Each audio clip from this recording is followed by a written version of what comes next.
Hello, my name is Wade Black, and today we're going to be going through TQA's Phase 2 Colt starting. Here's the Phase 2 Colt starting score sheet with the task completion and foundation on one side and the temperament on the other. As we daily score the horse on task completions, foundation, and temperament, we put the scores on this score sheet so we can have a client education with the client at the end of the month. You can also see at the top of the score sheets, there's groundwork, phase 1, phase 2, phase 3, phase 4, so you can just circle what phase you're in. The first thing we have is review groundwork, stand to saddle, accept bridle. The other thing is you can start to prepare them for the rope, start roping their legs. With this, they might get a little bit tight and you can work on stage 1 in a crisis with your snaffle bit. Okay, so today guys, I'm going to be going through the phase 2 score sheets. So if you're following along on your score sheet, one of the things it says is just to review your groundwork score sheet. And so don't forget, good to catch, pick up feet, all of those different components. And then the next one is stand to saddle and accept bridle. So as I go catch this horse and I bring him out of the pen, okay, I just want to make sure that he is ready to saddle. Okay, so part of that's where my head's going to be. I like to be able to bring this flag and put it right in his blind spot.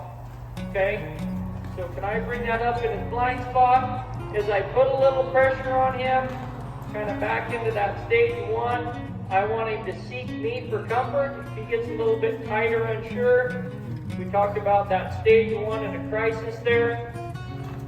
What's so important about that stage 1 and a crisis is that stage 1 and a crisis goes right into horizontal direction. Okay, so as I put a little bit of pressure on him, we talked about in our other video those driving factors, and a huge part is I want him to submit the outer part. We talked about the head and neck, the front feet and the hind feet, but I also want him to submit that inner part. We talked about the soul being the mind, the will, and the emotions, and submit the driving factors. That self-preservation, the prey animal part, where he's not seeking comfort, as a herbivore eating with the herd and environment. And so those are the parts that I want him seeking me for that comfort and companionship and no longer in his self-preservation.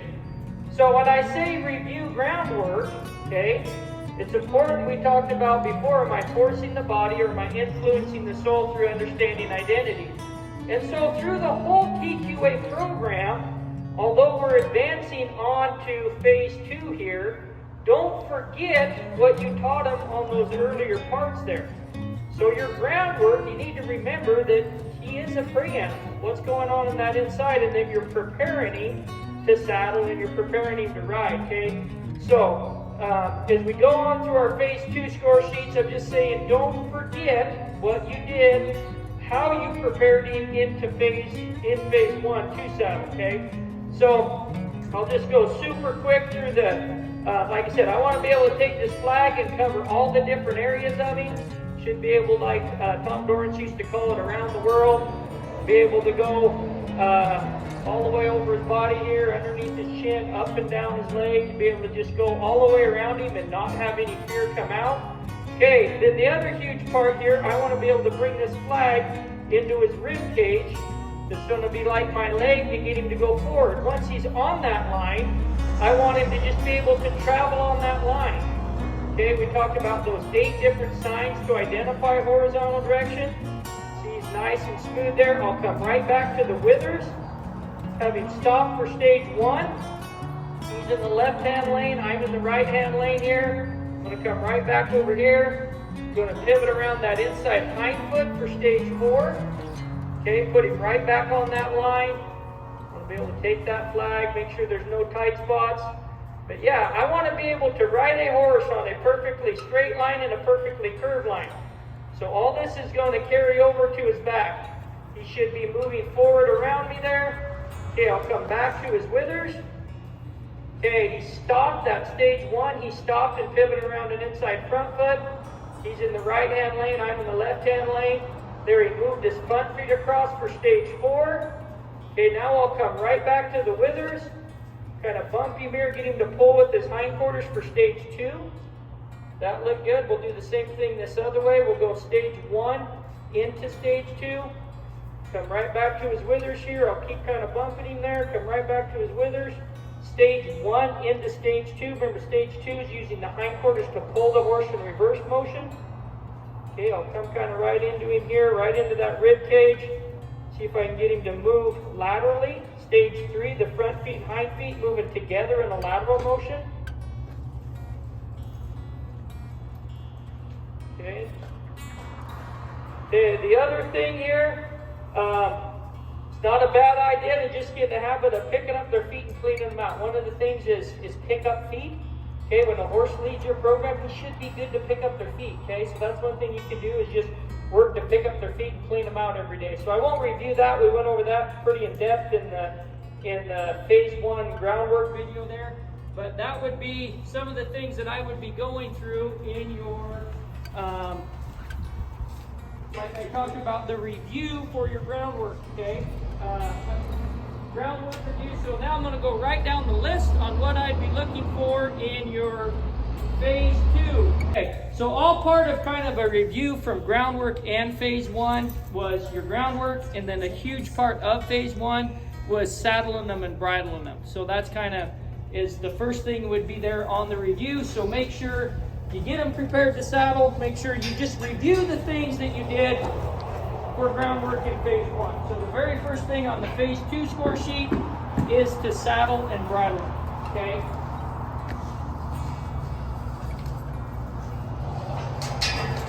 The ultimate goal, I will say, guys, is that we can take this horse and we'll treat him just like the public, where you catch him and you don't do any of that, and you just catch and saddle him and ride him just like the public, not preparing him. But in phase 2, when you only have a week on him, we're still going to review those things. Does that kind of make sense there? Okay. So remember we talked about patting them on each side, putting your shoulder next to their shoulder, swinging it up there. Okay, nice and smooth there.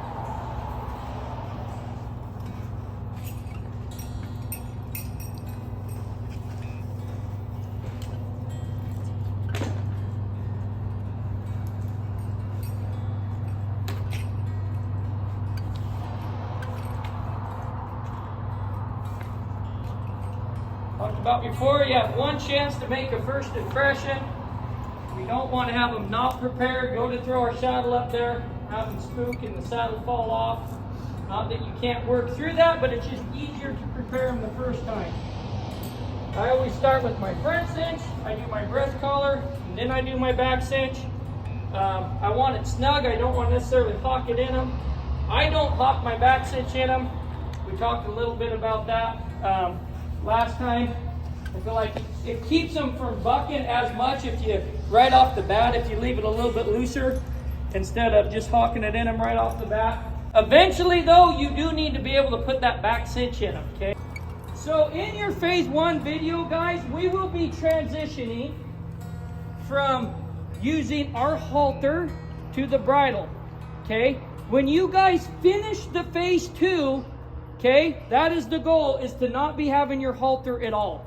At the end of phase 2, you'll do like I'm going to show you right here, where you just take the halter, put it around his neck. We're riding him 100% just in the snaffle bit. We're not using our halter.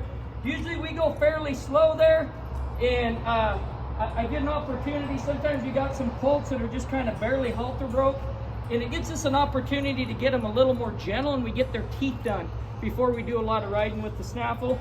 The other thing, you guys, remember the first time you bridle them, you have one chance to make a first impression.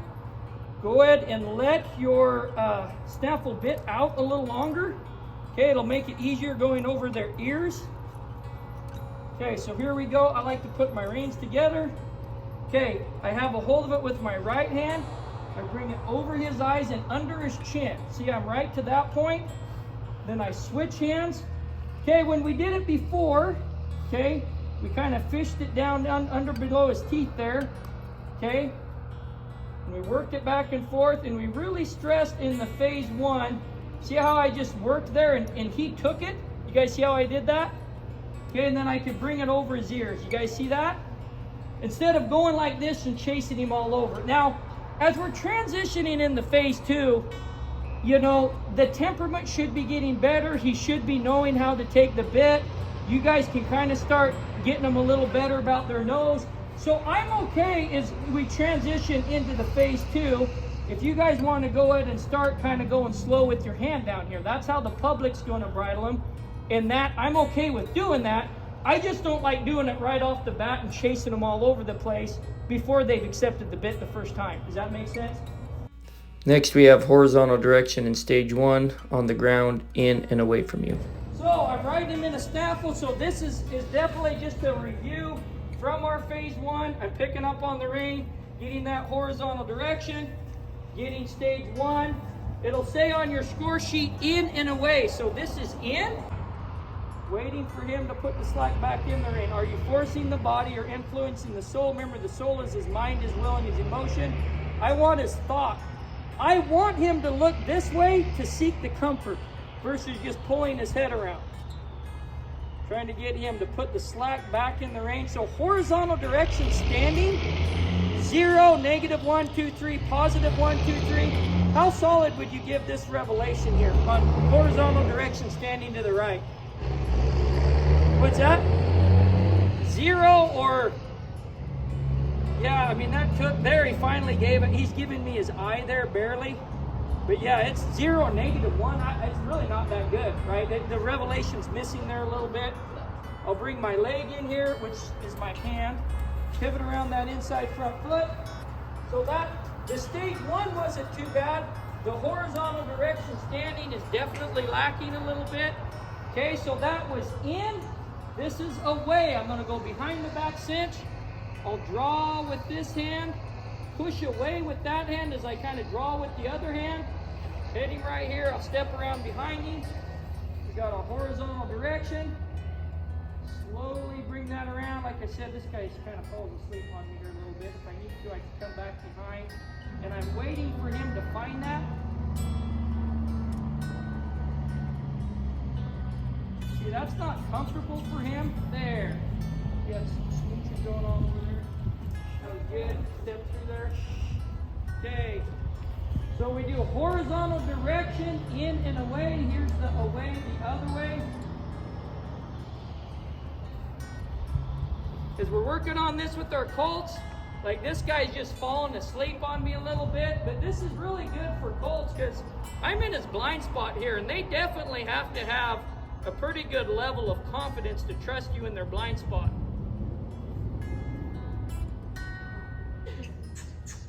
There we go.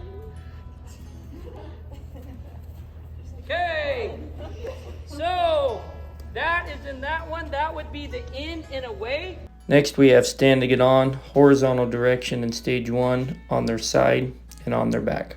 Okay, so next we have horizontal direction on their side and on their back. And like I said, in the phase 2, this is with the snaffle. Okay, we want this with the snaffle. So I'm still going to make sure he's ready to stand. Okay.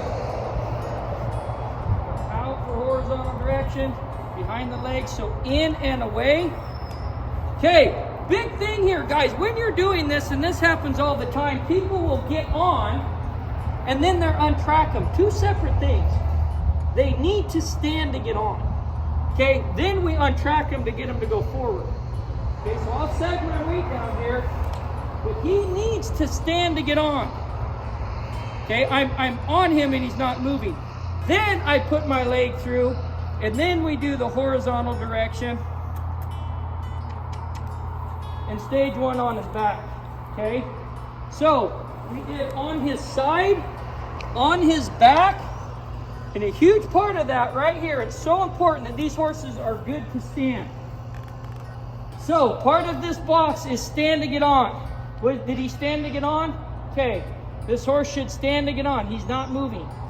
Now from standing, I'll get some horizontal direction. There, that was better. Take the slack out of the rein. He's putting it back in. Bring my leg behind the back cinch there. There's stage 1. So we're still standing there, horizontal direction. Take the slack out. There, he puts it back in. Bring my leg behind the back cinch there. Stage 1. Okay, so this is standing. As we work our way down the list, we got doubling, walking, trotting, loping, and they should have the revelation within 3 steps after initial cue. Okay, so now I'm walking. We're going forward here. Slide my rein down, bring my leg back. There. That was stage 1, or doubling. That was doubling at a walk. Okay, so we'll go the other way. Slide my rein down, bring my leg back. There. Double at a walk. Do it at a trot. Slide my rein down, bring my leg back. Stage 1. See, my reins are long. This hand's coming up, that hand is sliding down. See how short my rein is?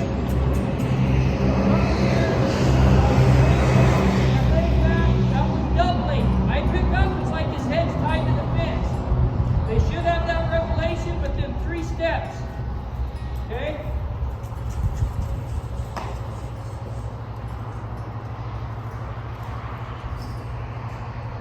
Doubling and low.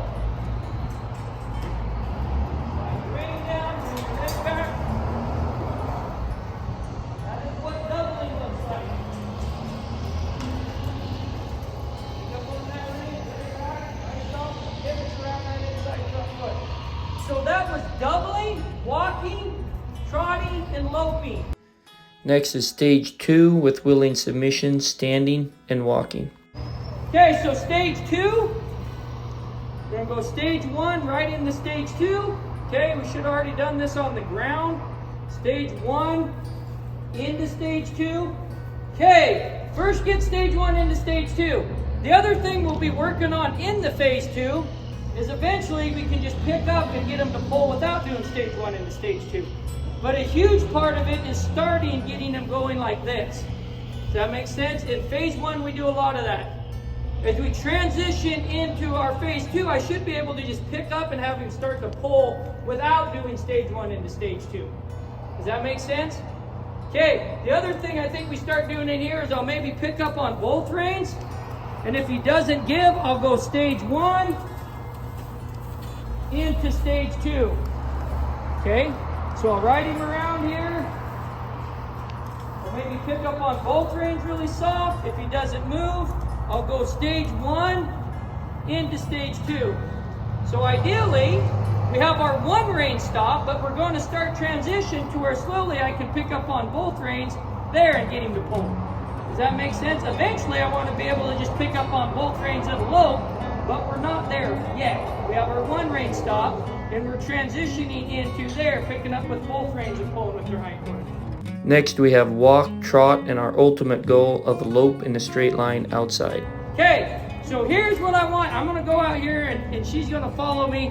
When I go outside, I'm not going to ride her like it's just turning the steering wheel.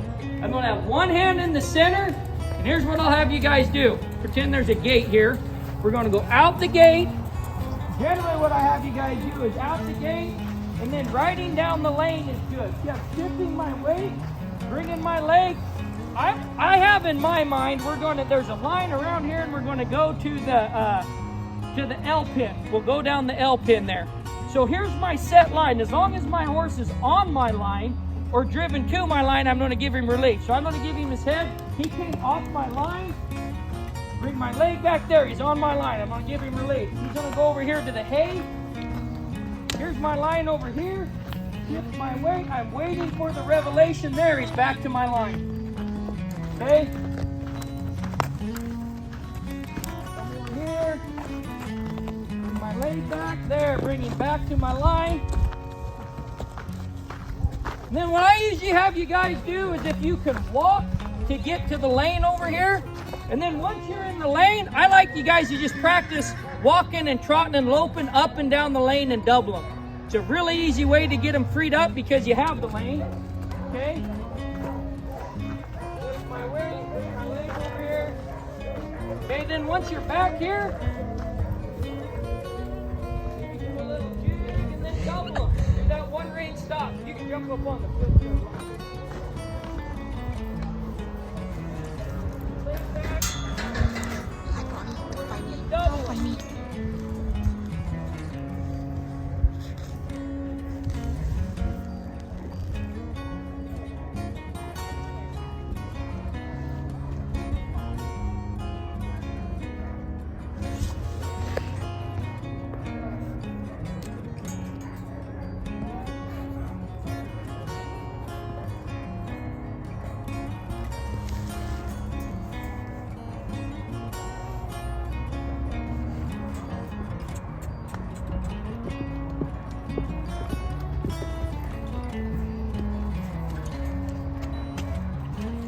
So the beauty about going up and down the lane is you don't have to do a lot of direction. You can kind of just give them their head and kick them. A lot of times growing up, we'd barely get them going, and then we'd go down a ditch bank or kind of a lane where they had to go straight. And so then that way you're not doing a lot of pulling.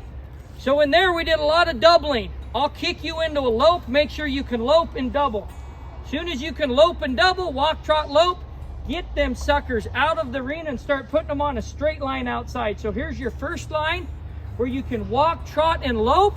And then by the end of your phase 2, okay, one of the things my goal is to lope in a straight line outside.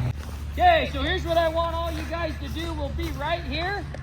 See that post? I want you to practice getting to where you can lope them in a straight line right to that post.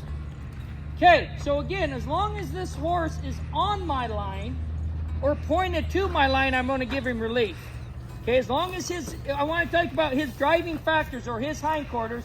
When I push him, the life is going to come into this horse. His hindquarters is going to push him, and he's going to go whichever direction he's seeking comfort and companionship. Does that make sense? So I'm going to give him his head. His hindquarters is going to push his body. That's where he's seeking the comfort and companionship over there, right? Okay, so we submit the life. 4 levels of directed life. We submitted the life. We filled him with life. Now we want to direct it on a straight line. Okay?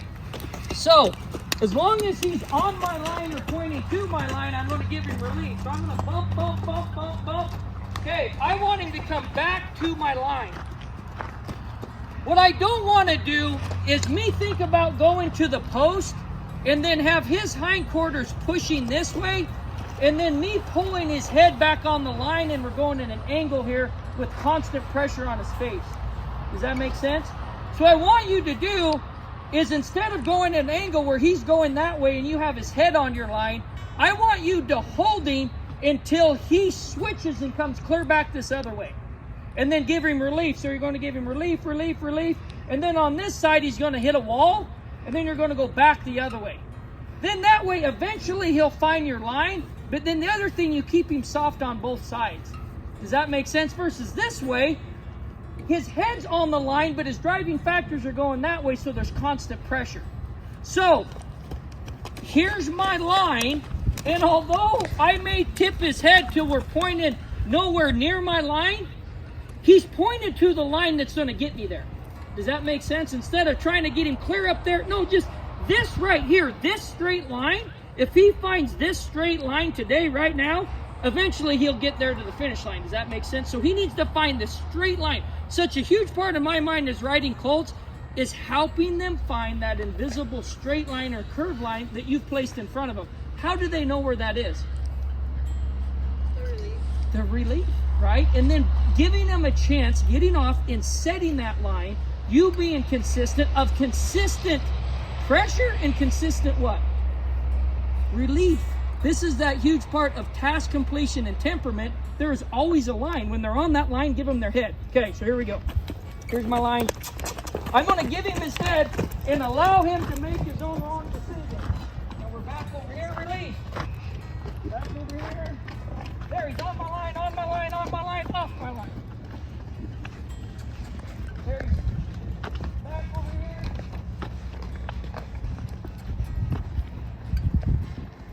Back to my line.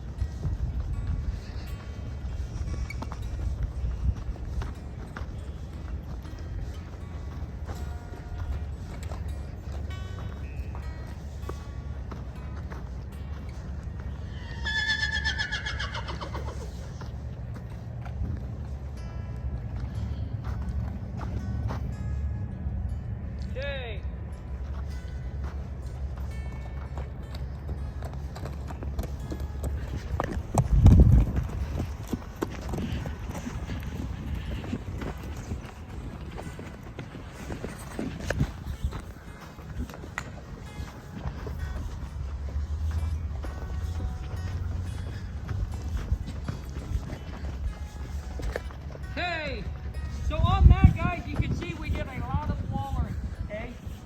I'm a huge fan of giving a horse, picking a spot, spot and being able to lope them on a straight line. That's one of my biggest pet peeves of people that ride colts in a round pen all the time, is they never take them outside and just pick a line and get them to ride in a perfectly straight line. Okay, it amazes me when you can get a horse to just pick a line and get them to ride in between your hands and feet. It's amazing how that transitions over to so many different areas. So that's one of the things we'll start doing. You can see we did a lot of wallering, okay? The consistent pressure, the relief here, and then letting them sit at the post helps them know, oh, that's where we're ultimately trying to go.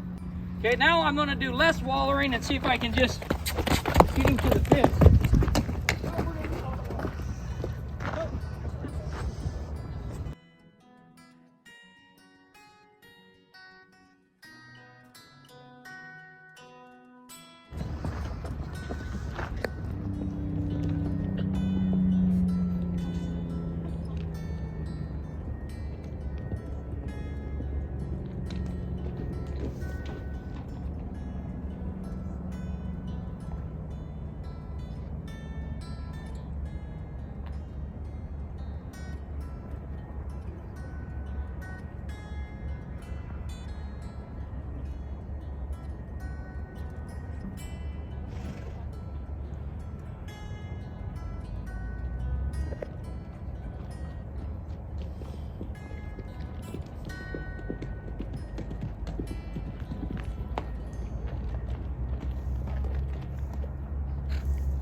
Guys need to get really good at this. If he goes too fast, he's on a loose rein. If he goes too fast, what is that called? Doubling there. I double him, okay? Okay, so that's the concept, guys. You can see we did some major wallering over there, and then eventually he found it, okay? If I could do this a few more times, and he'd find it even better, but you get the idea. Eventually, you'll get him to lope right over there. If he goes over there and it's pressure, pressure, pressure, pressure over there, if it's consistent pressure, consistent relief on the line, consistent relief when you get to the line, and the big thing over there, honestly, I stayed there for just 30 seconds. Honestly, I'd let him sit there as long as I wanted. Make that spot comfortable. Does that make sense? Okay, so we did lope in a straight line away from the barn. The other thing, we can start going outside. You can see up there on the road, we can go down on the road. That's part of the lope in a straight line if you guys are ready. If you're not ready, that's okay. Just keep trying to do this. This is our ultimate goal, where you can put them on a line, give them their head, and they'll move out soft in the lope on a loose rein. See that horse's ears up. He's looking for his destination, trying to get to the post where he can get the relief. He gets to the post, he gets the relief, task completion, lope in a straight line. This would be our ultimate goal in phase 2, is that we could take him outside and get him to lope in a straight line, either on the side of the road like this or out in the middle of that pasture. You can see he lopes around here, and I don't know if something spooks him or what, but he kind of goes off in the road, which was good to see. See my sit my hand, wait for the revelation of stage 2, put him back on the line and give him relief. It's really important if they go off your line that you wait for the revelation of stage 1, put them back on your line, and then give them relief. As I stress this, the importance of pressure and relief and letting them find that invisible line that you've placed in front of them is really key to get them to lope in a straight line outside.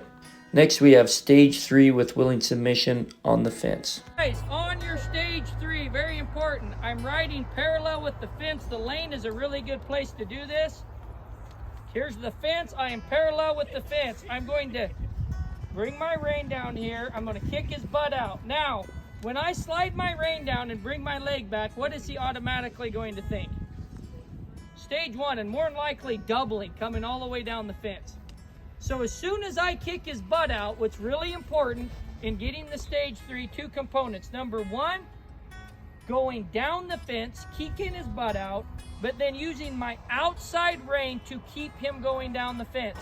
So I'm going to use my inside rein and my inside leg for horizontal direction, the start of horizontal direction in stage 1. Then it's very important that I use my outside rein to keep him going down the fence. If he gets confused and bound up, because he's going to think he needs to go this way, task completion, keep him going down the fence. So there's a transition here from stage 1, which he already knows, into stage 3. So I'm transitioning from stage 1 into stage 3. You guys remember how we transitioned from stage 1 into stage 2, and sometimes they were a little confused? So you shook the flag until they found it? It's the same way here. We're going to go stage 1, pick up on that outside rein till they go 1, 2 with the front feet.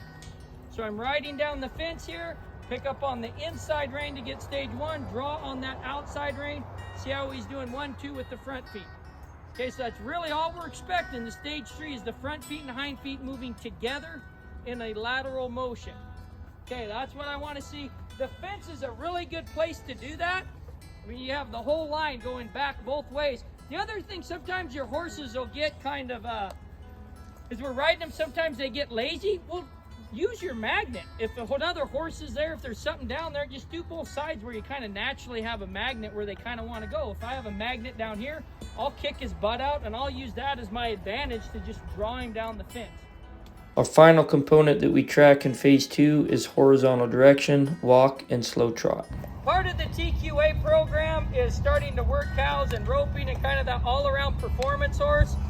When we start doing circles, honestly, I really like going around something, whether it's a dummy, whether it's a barrel, but just giving them something to look at. This shouldn't be a huge stretch because they should have done this with you, right? Instead of you being in the center, there's a dummy in the center. So I'm picking up on that lane, that rein. I want them to walk on a perfectly round rein here. See, I'm sliding my hand down my rein. I'm bringing my leg in. See how my weight's on this side? I've shifted my weight. He's on this curved line, and I'm giving him his head. See, he is seeking this line by himself. You guys see that? Then stage 1, I really like to start doing all 4 stages around this barrel. We'll do that more, but you can see stage 1 into stage 2. We did that on the ground, right? Down the road, you guys might even be able to tip his nose, stage 4, right? We already did that on the ground. That shouldn't be a huge stretch, okay? So now I'm gonna use my inside rein and my inside leg. So to come around here, we're just using this as our groundwork, but I'm using the rein, and instead of me being there, the dummy's there. When he's on that line, I give him his head. Okay, we're gonna go stage 1 into stage 2. Okay? We shift our weight, maybe see, there's 1 step. You guys were doing stage 3 down the fence. You could even use this dummy to your advantage and see if you can kick his butt out. Get some steps of stage 3 there. Does that make sense? Now, it doesn't need to be perfect, but just start doing it coming around here. Okay, then the next thing is trotting. Shift your weight, make sure you're looking around behind you there. Okay, I'm not looking at your horse's head. One of the worst things in the world you can do is look at your horse's head. Look, really, 3/4 of a circle behind you. You guys will be amazed. If I'm looking here, see where my weight is? But if I look 3/4 of a circle behind me, almost behind me in the circle. See, I'm looking here. See what that does when I look over there? See how that puts more weight on my outside butt cheek and it lifts up my shoulder. So look around almost behind you in the circle. So as I'm trotting around here, I'm going to be looking behind me in the circle. I'm not looking at his head. I'm picking up on the rein and I'm bumping him with my inside leg and I'm looking behind me. I'm looking where I want to go. A horse can feel where you're looking. I want to look where I want to go. Okay, so we do walking and a slow trot, and we can go into that stage 1 into stage 2. Walk behind there, put him on your line and give him his head. You shouldn't be pulling on him every step. Put him on his line and give him his head. You shouldn't have to do it on groundwork, and you shouldn't have to do it as you're walking and doing your slow trot around here. Okay, so there, in that, as you're going through there right off the bat, you may have to do stage 1 into stage 2. Eventually, maybe when you say whoa, you can just start pulling on both reins. Okay, so that's kind of a wrap up of the phase 2 score sheet. Thanks for watching. This is TQA's phase 2 colt starting video.